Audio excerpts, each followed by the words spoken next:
Most men never think about their prostate until it starts causing problems.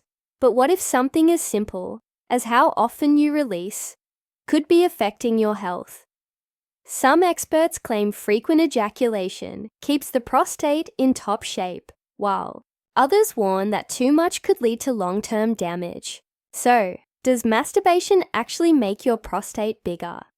And what happens if you stop right now? If you've ever wondered whether your habits are helping or hurting, you're not alone. Some studies suggest frequent release lowers prostate cancer risk, but others hint at the dangers of overstimulation. The truth?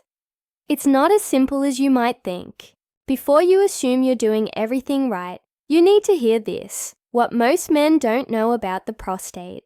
The prostate is a small gland, about the size of a walnut, sitting just below the bladder, but it plays a big role in sexual health. It helps produce seminal fluid, which is essential for fertility, yet it's rarely discussed until issues like enlargement or inflammation arise. And here's where things get interesting.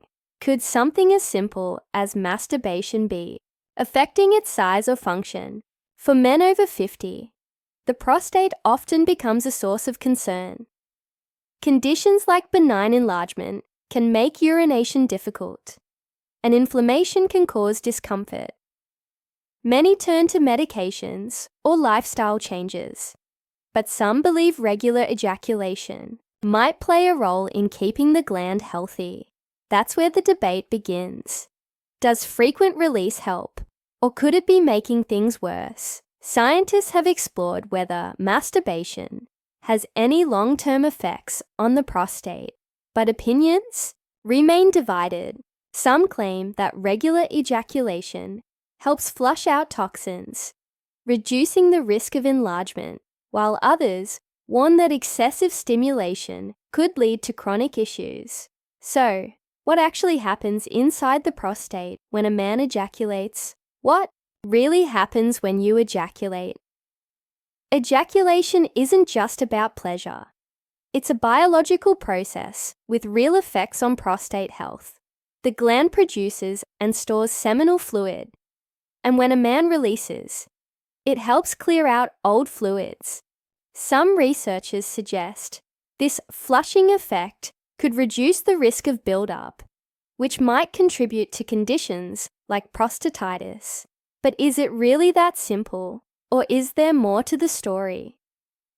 Some studies indicate that regular ejaculation may lower the risk of prostate cancer by preventing stagnation of fluids. Others, however, argue that excessive release could overstimulate the gland, leading to inflammation over time.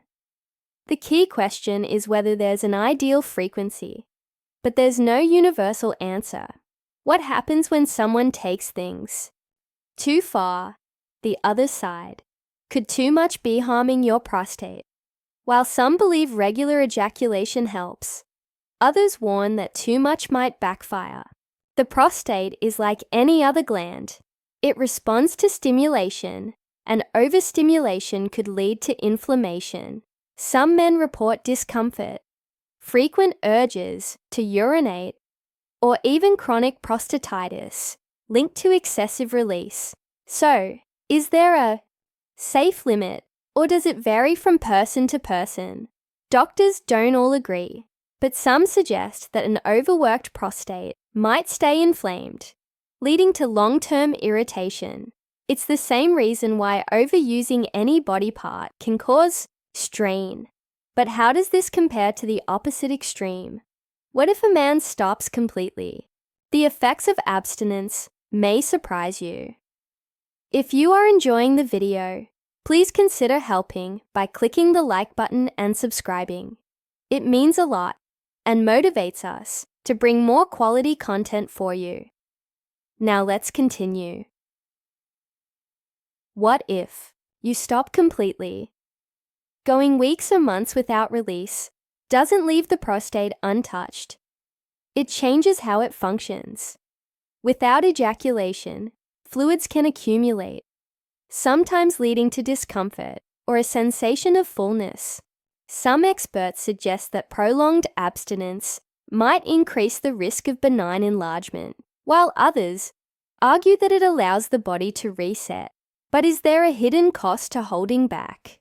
Hormones also play a role. Some men claim they feel sharper and more energetic after a period of abstinence, while others report increased stress or even disrupted sleep. The debate is ongoing, and the real question is whether less frequent release protects or harms prostate health. So, does masturbation prevent or contribute to prostate enlargement? Let's see what the research says.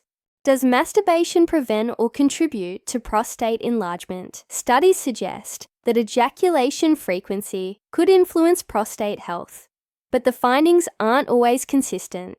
Some research indicates that frequent release may lower the risk of prostate cancer by flushing out toxins and reducing inflammation.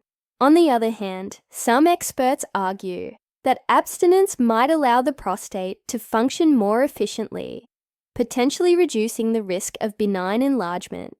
So, where's the middle ground? Aging men often notice prostate changes, and lifestyle factors like diet and exercise also play a role. Some urologists recommend regular release to keep the gland active, while others say there's no conclusive evidence linking frequency to long-term health. That raises the bigger question: what's the right balance for optimal prostate function? Let's break it all down. But what's the right balance for prostate health? There's no universal answer, but research points to moderation as key. Too little release could lead to fluid buildup, while too much might overstimulate the gland. Genetics, diet, and overall lifestyle also come into play, making prostate health about more than just frequency. A balanced approach, paired with regular checkups, seems to be the most practical solution. But does balance look the same for everyone? Some men swear by daily release, others feel better cutting back, and both sides claim benefits. At the end of the day, the right choice depends on personal health, age, and individual comfort. One thing's for sure: understanding how the prostate works is the first step to making informed decisions. But what happens if you stop altogether? That's where things get interesting. So, what's your take? Are you helping or hurting your prostate? Now that you know the potential risks and benefits, it's time to take control of your health. Will you adjust your habits? Or do you think your current routine is just fine? One thing is clear: being informed is the key to making the best choices for your body. If this video gave you new insights, let us know in the comments. Your experiences might help others who are wondering the same thing. And don't forget to subscribe and turn on notifications so you never miss an important update about your health. Also, watch this video that's appearing on the screen. It can help you improve your sexual health. Click on it.